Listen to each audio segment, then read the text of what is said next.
Hello दोस्तों, मैं आशीष आप सभी का माइंडवेव एकेडमी के इस चैनल पर स्वागत करता हूं। पिछले वीडियो में हम लोगों ने देखा था संख्याओं का क्लासिफिकेशन, और आज के वीडियो में हम लोग उन्हीं सभी संख्याओं को डिफाइन करेंगे, उन सभी संख्याओं के बारे में डिटेल्ड जानकारी लेंगे। तो वीडियो ज़्यादा लंबा नहीं होगा, तो आज के वीडियो में जितना हो पाएगा उतनी संख्याओं को जानते हुए लोग फिर नेक्स्ट वीडियो में उससे आगे अपलोड करेंगे। ये एक रिकॉर्डेड वीडियो है और उम्मीद करते हैं आप लोगों को पसंद आएगा। तो चलिए शुरू करते हैं संख्याओं के बारे में डिटेल्ड स्टडी। अब संख्याओं के बारे में हम लोग वहाँ से डेफिनेशन देखेंगे इसका जहाँ से 100% समझ में आए। संख्याओं का लंबा इतिहास रहा है और सबसे पहले हम लोगों के बीच प्राकृत संख्याओं का आगमन हुआ।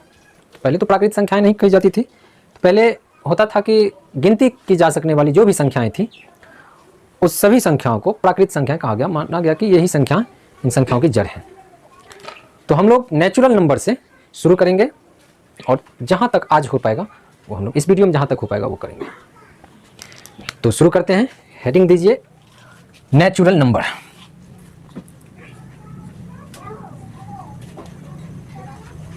Natural numbers. नेचुरल नंबर्स को ही हम लोग प्राकृत या प्राकृतिक संख्याएं कहते हैं। अब ये होती क्या है? नेचुरल नंबर होती है कि गिनती की जा सकने वाली, यानी all the counting numbers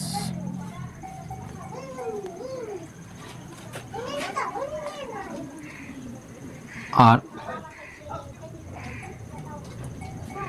known as natural numbers। गिनती की जाने वाली सभी संख्याओं को प्राकृत संख्याएं कहते हैं। ठीक है,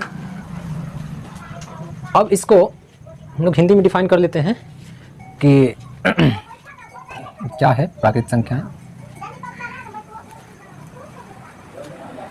गिनती की जा सकने वाली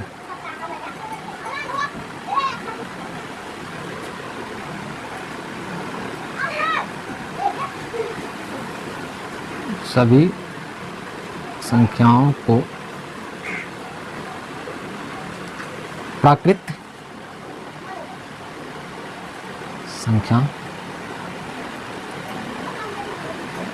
कहा जाता है। अब गिनती तो हम लोग कहीं से भी शुरू कर सकते हैं, तो कहाँ से गिनती की जाने वाली संख्या हो जिसे हम लोग प्राकृत संख्या कह लेंगे। तो देखते हैं। तो एग्जाम्पल देखिए, इसका एग्जाम्पल हो गया एक से गिनती की जाने वाली सभी संख्याएं। 1 2 3 4 5 और इसी तरह से आगे अनंत तक। ये चिन्ह आपका अनंत का है। अनंत मतलब जहाँ पे इसका स्टॉपेज नहीं हो, जहाँ तक अनंत जिसका अंत नहीं हो। और इसी तरह से आगे बढ़ेंगे। ये डॉट डॉट का मतलब हो गया कि and so on to infinity. 1 2 3 4 5 and so on to infinity, मतलब और इसी तरह से आगे हम लोग बढ़ेंगे जिस तरह से पहले आए हैं गिनते हुए 1 2 3 4 5 6 7 8 9 10, इसी तरह से अनंत तक हम लोग बढ़ेंगे। और जो पैटर्न ये फॉलो करते जा रहा है शुरू से, इसी पैटर्न को फॉलो करते हुए चला जाएगा। पैटर्न क्या है कि हर एक लगातार दो संख्याओं के बीच में क्या है, एक का अंतर। लगातार दो प्राकृत संख्याओं के बीच के का अंतर एक होगा। इतना तक तो हो गया कि नॉर्मली हम लोग सब जानते हैं कि चलिए ये हो गया प्राकृत संख्याओं का परिभाषा और ये उसका उदाहरण। लेकिन इतने पे छोड़ देने का मतलब है कि आपको फिर से नंबर सिस्टम पढ़ना पड़ेगा, फिर से संख्याओं के बारे में शुरू से जानकारी लेनी होगी।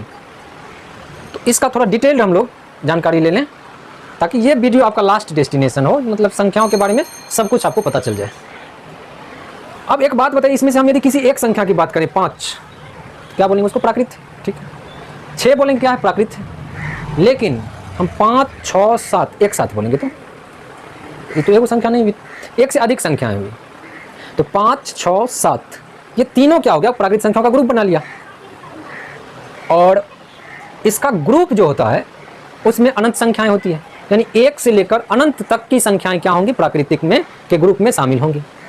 इसलिए अब अगला इसमें जो है लिख लेते हैं हम लोग कि प्राकृत संख्याओं के समूह को यानी पूरे ग्रुप को n, और ध्यान रहना चाहिए आप लोगों का यहाँ पे कैपिटल N ही देना है, को कैपिटल N द्वारा सूचित किया जाता है। यानी जो इंग्लिश में जानना चाहते हैं लिखेगा the set of natural numbers is denoted by n यानी कैपिटल N। अब इसका मतलब क्या हुआ, तो दिस इंप्लाइज, ये दिस इंप्लाइज का चिन्ह है। n जो है n कंटेन करता है, n किसको किसको रिप्रेजेंट करता है, ये आपका n रिप्रेजेंट करेगा ये पूरी संख्याओं को, 1 2 3 4 5 6 7 8 9 10 एंड सो ऑन टू कहाँ तक, अनंत तक। ये n इन सभी संख्याओं को रिप्रेजेंट करेगा, 1 2 3 4 5 6 and so on to infinity. अब देखिए ये n आपके सभी संख्याओं को रिप्रेजेंट कर रहा है।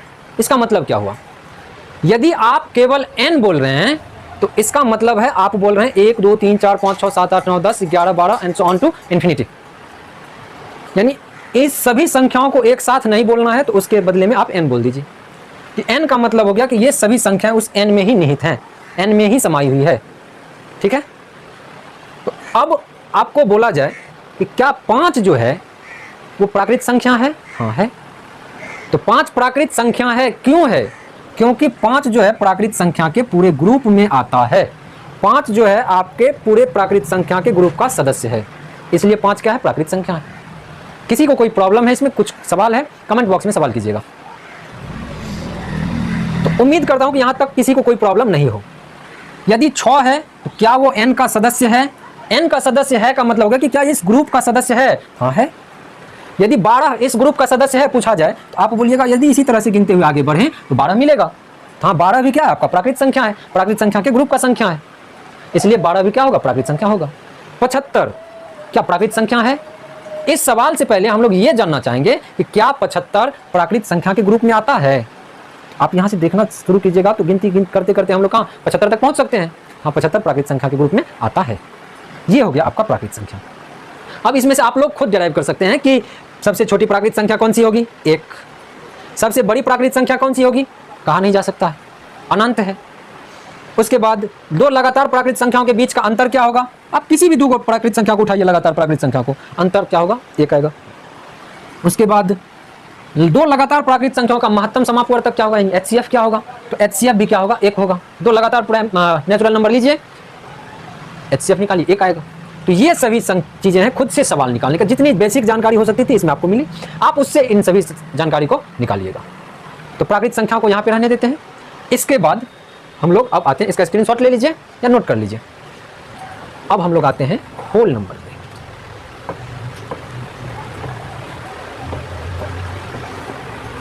अभी हम लोग देखें कि n जो है ये n रिप्रेजेंट करता है सभी प्राकृत संख्याओं को। n का मतलब हो गया कि सभी प्राकृत संख्याएं उसमें समाई हुई हैं, यानी ये हो गया the set of natural number. Natural number केवल नहीं बोलेंगे इसको, सेट ऑफ नेचुरल नंबर, यानी एक n का मतलब हो गया कि 1 से लेकर अनंत तक की सभी प्राकृत संख्याएं। ये और आगे क्लियर होगा जब हम लोग बिलोंग्स टू का कॉन्सेप्ट जानेंगे इसमें, तो बने रहिए। n का मतलब हम लोग अभी समझे कि n का मतलब होगा 1 2 3 4 और इसी तरह से अनंत तक। ठीक है, ये पूरा ग्रुप हो गया। अब अगला आता है कि प्राकृत संख्याओं में अभी तक केवल क्या था, 1 था। सवाल उठा कि अभी तक तो 1 ही सबसे छोटी संख्या है इसमें, तो 1 सबसे छोटी संख्या है, तो संभावना हम लोग देखें जो हमारे पूर्वज थे कि क्या 1 से भी छोटी संख्या संभव है।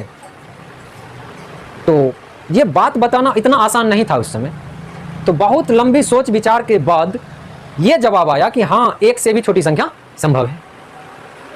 तब आविष्कार हुआ आपके शून्य का। अच्छा बताइए, जब एक से छोटी संख्या है तो वो कौन सी है? तब पता चला कि एक से छोटी संख्या शून्य है। ठीक है, बहुत बढ़िया। जब एक से छोटी संख्या मिल गई है तो किसी भी संख्या को अकेले नहीं रखा जाता, उस संख्या के लिए एक ग्रुप होना चाहिए। तो ये जो छोटी संख्या मिली, इसको किस ग्रुप में रखा जाए? अब एक संख्या के लिए कोई ग्रुप तो बनाएगा नहीं, तो इसमें सबों ने विचार किया कि चलिए ये एक ही संख्या है ना, तो सबसे आसान काम कर लेते। एक ग्रुप तो हम लोग का बना हुआ ही है, प्राकृत संख्या का ग्रुप बना हुआ ही है। इसी प्राकृत संख्या में एक खाली सदस्य बढ़ा दीजिए 0 और ग्रुप का नाम ही बदल दीजिए। ये भी बड़ी बढ़िया बात। चलिए, तो इसका नाम बदल दिया गया कि जब हम प्राकृत संख्याओं को शून्य के साथ रिप्रेजेंट करेंगे तो वो जो ग्रुप होगा वो हो जाएगा पूर्ण संख्या का, यानी होल नंबर का। तब कहा गया कि नहीं, अब संख्याएं पूरी हो गई हैं, अब हम किसी भी संख्याओं को लिख सकते हैं आसानी से। तो तब हम लोगों के बीच कॉन्सेप्ट आया होल नंबर का।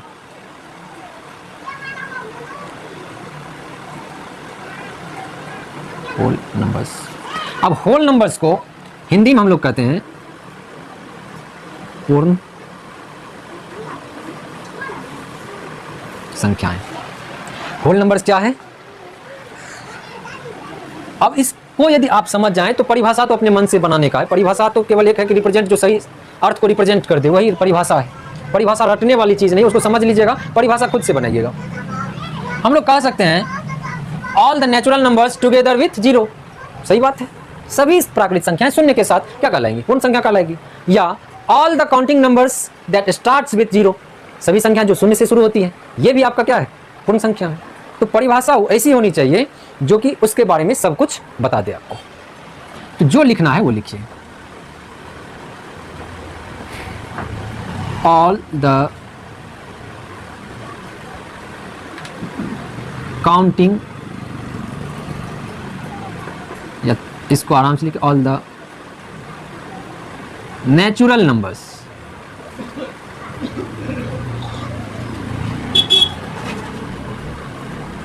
टुगेदर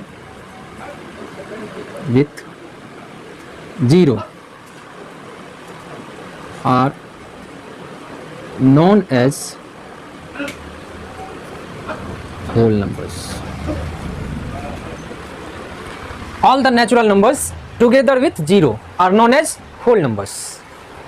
तो अब इसी को हिंदी में कर लेते हैं। हिंदी जो पढ़ते हैं, हिंदी में जो समझते हैं उनके लिए।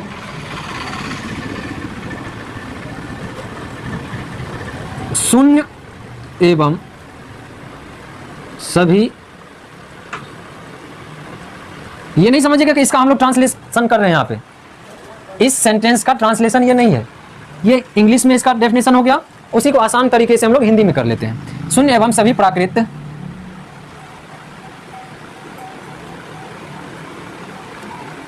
संख्याओं को पूर्ण संख्या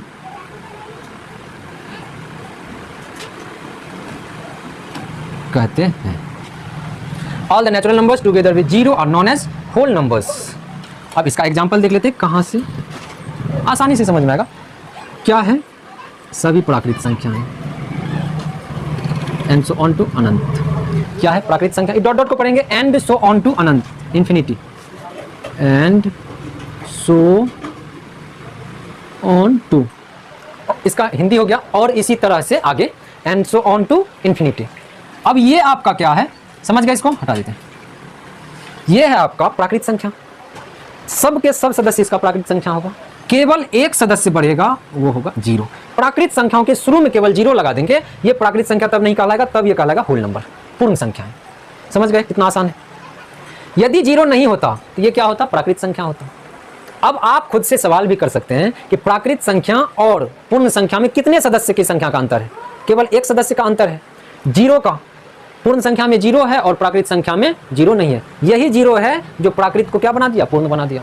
और प्राकृत का ग्रुप अलग हो गया, पूर्ण का ग्रुप अलग हो गया।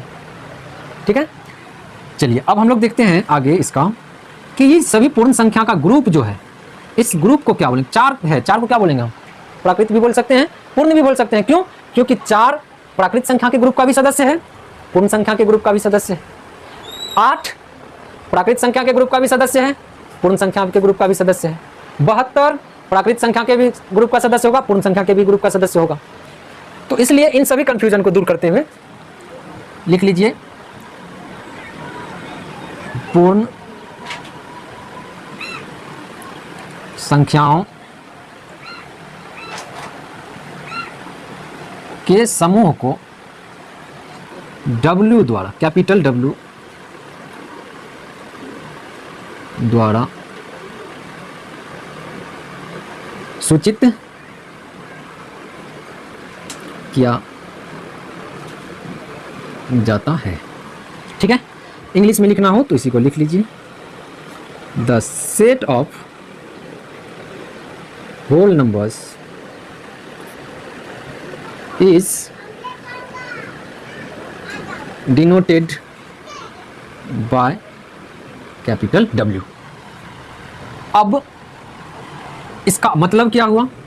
तो दिस इंप्लाइज, या ये इंगित करता है, ये बतलाता है कि ये जो आपका W है ये पूरे के पूरे होल नंबर को रिप्रेजेंट करता है, ये पूरे ग्रुप को रिप्रेजेंट करता है। W का मतलब केवल 4 नहीं है, W का मतलब केवल 2 नहीं है, W का मतलब केवल 9 नहीं है। W का मतलब हो गया 0 से लेकर अनंत तक। या तो आप एक तरफ 0 से बोलना शुरू कीजिए अनंत तक, या उसके बदले में W बोल दीजिए, एक ही बात। तो W बराबर हो गया आपका 0, 1, 2, 3, 4 and so on to infinity. ये हो गया आपका होल नंबर्स। अब इसमें से आपको सवाल कोई पूछ दे कि बताइए सबसे छोटी पूर्ण संख्या क्या है, तो कहाँ से शुरू हो रही है? 0 से, तो सबसे छोटी पूर्ण संख्या हो गई। सबसे बड़ी पूर्ण संख्या क्या है? बताना संभव नहीं है, कोई नहीं बता सकता है, आप क्यों बताइएगा? चलिए, तो ये हो गया आपका होल नंबर। और ये रिलेट कीजिए कि क्या 0 प्राकृत संख्या है? नहीं है। और क्या 0 पूर्ण संख्या है? हाँ है। 0 को आप पूर्ण संख्या बोल सकते हैं लेकिन प्राकृत संख्या नहीं बोल सकते। ये हो गया आपका होल नंबर। स्क्रीनशॉट ले लीजिए या नोट कर लीजिएगा इसको। चलिए,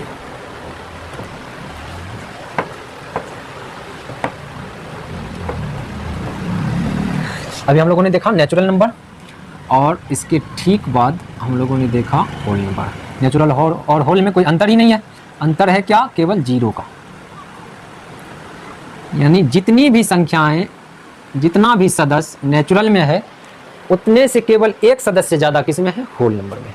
ठीक है, ये हो गया। अब सवाल फिर उठा, क्योंकि आदमी जिज्ञासु होता है कि चलिए 0 को तो काम खत्म कर दिए, 0 को ठिकाना लगा दिए। फिर सवाल उठा कि अब बताइए क्या 0 से भी छोटी कोई संख्या है क्या? 0 से छोटी संख्या संभव है? फिर सोच विचार के बाद पता चला कि जी बिल्कुल 0 से भी छोटी संख्या है। कौन सी संख्या है 0 से छोटी? अब ये सवाल उठा, यदि 0 से छोटी है तो कौन सी संख्या है 0 से छोटी? तो तब सवाल उठा कि 0 से छोटी कोई एक संख्या नहीं है। 0 से छोटी उतनी ही संख्या है जितनी 0 से बड़ी है। आप 0 से बड़ी कितनी संख्याएं जानते हैं ये सोच लीजिए। ठीक उसी प्रकार उसके अपोजिट 0 से छोटी है। जितनी संख्याएं 0 से बड़ी हैं उतनी ही संख्याएं 0 से छोटी भी है। अब तो ये अनगिनत वाली बात हो गई। 0 से बड़ी हम लोग जानते हैं कि अनंत संख्याएं। इसका अर्थ ये है कि 0 से छोटी भी आप लोगों के पास अनंत संख्याएं हैं। क्या हो जाएगा 0 से छोटी? तो बोला कि 0 से बड़ी क्या है? 1। तो बोल जाएगा 0 से ठीक छोटी -1। 0 से बड़ी और कौन सी? 2। तो 0 से छोटी -2। इसी तरह से जितनी संख्या आप 0 से बड़ी गिना सकते हैं उतनी ही संख्या आप 0 से छोटी भी गिना सकते हैं।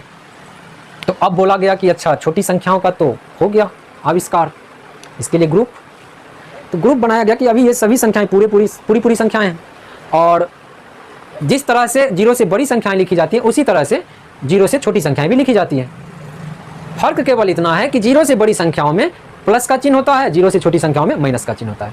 एक गौर करने वाली बात यहाँ पे है, यदि कहीं पे भी किसी संख्या में आप माइनस लगा हुआ समझ लें तो समझ जाइए कि उसका साइज जो है, उसका जो माप है वो 0 से छोटी है, उसका जो मान होगा वो 0 से छोटी होगी। 0 से जैसे ही छोटा हुआ मान माइनस लगाना उसमें जरूरी हो जाता है।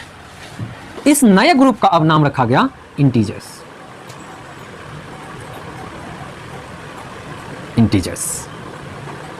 उम्मीद करता हूं सब कुछ समझ में आ रहा होगा। यदि कहीं कोई प्रॉब्लम है तो कमेंट बॉक्स में जवाब जरूर दीजिएगा, इसका सवाल कीजिएगा आप। इंटीजर्स, इसी को कहा गया पूर्णांक। पूर्णांक क्यों? क्योंकि ये बटे में नहीं होता है, दशमलव में नहीं होता है, इसलिए पूरा अंक लिखा था, इसलिए पूर्णांक है। ये भी पूर्ण संख्या, नेचुरल, होल, इंटीजर, यहाँ तक आपको कहीं भी दशमलव और बटे कुछ नहीं दिखेगा, इसलिए इंटीजर्स को हिंदी में क्या कहेंगे? पूर्णांक। अब देखिए ये होता क्या है। तो अब ये बताया गया कि शून्य से बड़ी संख्याएं जितनी भी है उतनी ही संख्या क्या है, शून्य से छोटी है। तो शून्य से बड़ी संख्या देखिए तो क्या सब है, शून्य से बड़ी क्या है, टोटल काउंटिंग नंबर्स है, और शून्य से छोटी संख्या भी काउंटिंग नंबर ही है। अब दोनों में डिफरेंस कैसे हम लोग पता करें। तो इधर जो आया शून्य से बड़ी संख्या, इसको बोलेंगे प्लस वाला है, शून्य से छोटी जो भी है माइनस वाला है। इसलिए इस काउंटिंग नंबर को हम लोग पॉजिटिव काउंटिंग नंबर बोल सकते हैं, और शून्य से जो ठीक छोटी है, शून्य से जो पीछे लिखाएगी उसको नेगेटिव काउंटिंग नंबर बोलेंगे। तो नाम तो क्लियर हो गया। अब हम लोग यहां से डेफिनेशन बना सकते हैं, all positive and negative counting numbers, all positive and negative counting numbers. और कौन चीज, ये तो पॉजिटिव काउंटिंग नंबर हो गया, उससे पहले नेगेटिव काउंटिंग नंबर हो गया, शून्य भी तो है। तो टुगेदर विथ जीरो बोल सकते हैं। All positive and negative counting numbers together with zero are known as integers. हो गया क्लियर। अब इसी को हिंदी में लिख लेंगे, सभी धनात्मक यानी प्लस वाला को क्या कहेंगे, धनात्मक एवं ऋणात्मक यानी माइनस वाला जो भी संख्या है उन सभी को क्या कहेंगे, ऋणात्मक। सभी धनात्मक एवं ऋणात्मक गिनती की संख्याएं, गौर करने वाली बात है, गिनती की संख्याएं हम लोग क्या गिनते हैं, इसमें कहीं दशमलव नहीं आएगा, कहीं बटे नहीं आएगा। सभी धनात्मक एवं ऋणात्मक गिनती की संख्याएं एवं और क्या, शून्य को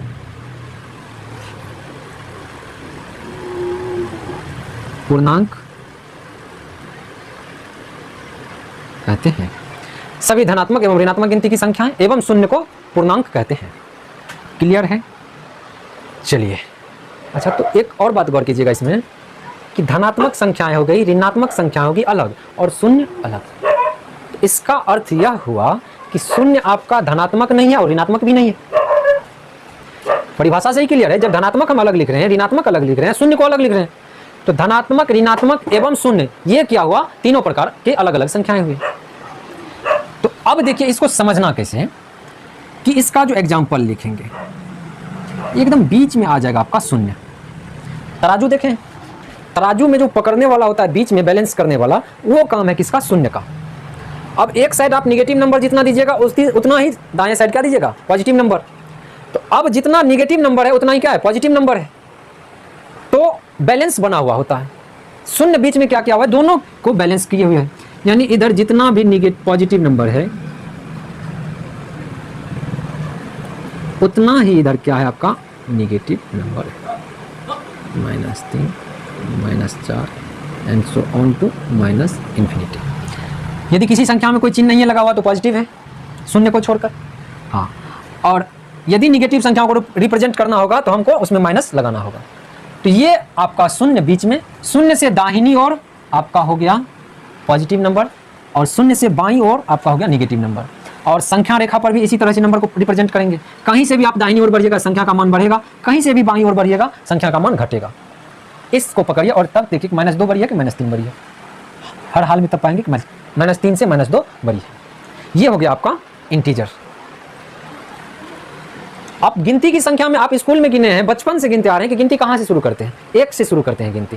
तो 1 2 3 4 5 6 7 8 9 10 इस तरह से गिनते हैं।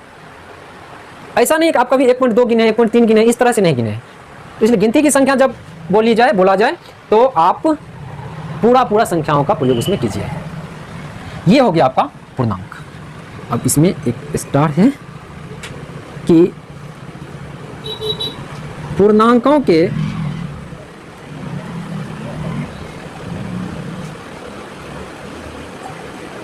समूह को I या Z के द्वारा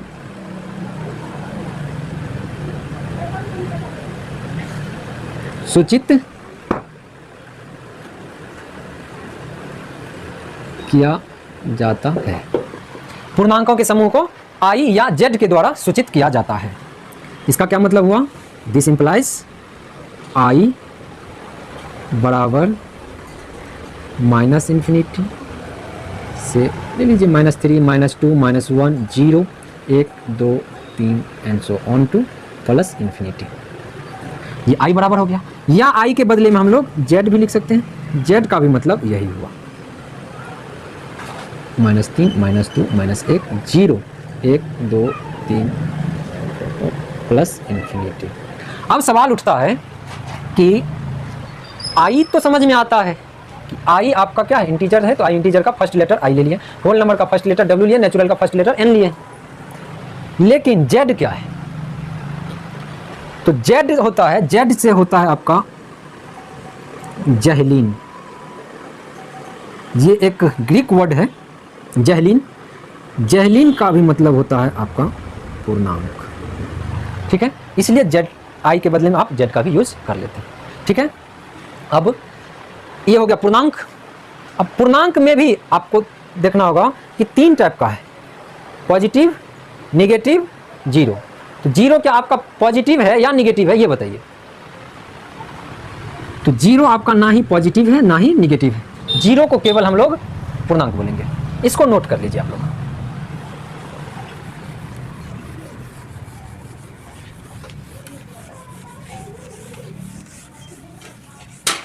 अभी हम लोग देखें कि i बराबर माइनस इन्फिनिटी, -3, -2, -1, 0, 1, 2, 3, यानी नेचुरल नंबर टोटल था, उसमें फिर क्या हो गया, ऐड हो गया 0, तो होल हो गया। अब होल में निगेटिव नंबर्स ऐड हो गया तो ये इंटीजर हो गया। अब देखिए, नेचुरल नंबर को आप पॉजिटिव इंटीजर कहेंगे, निगेटिव नंबर जो ये निगेटिव इंटीजर है। इसमें और है आपको लिखाना कि the set of positive integers is denoted by the set of positive integers is denoted by I plus और Z प्लस। यानी इस सेट पर, इस चिन्ह पर यदि प्लस दे दिया जाए तो केवल प्लस इंटीजर को डिनोट करेगा, इस पर यदि माइनस दे दिया जाए तो ये केवल माइनस इंटीजर को, निगेटिव इंटीजर को डिनोट करेगा। दिस इंप्लाइज हो गया I प्लस बराबर 1, 2, 3, 4 and so on to infinity. अब एक बात बताइए, I प्लस जो है आपका वही कौन सी नेचुरल नंबर भी है, यानी पॉजिटिव इंटीजर को आप लोग n भी कह सकते हैं, इसलिए आप कह सकते हैं कि I प्लस बराबर क्या होता है n। ठीक है, और अगला देख लीजिए, the set of negative integers is denoted by, denoted मतलब सूचित किया जाता है, डिनोटेड बाय I माइनस और Z minus. This implies I minus और Z माइनस बराबर -1, -2, -3, -4 and so on to minus infinity. ये आपका हो जाएगा, केवल निगेटिव नंबर आएगा I माइनस में। और इंटीजर का फाइनल टर्म है कि 0 इज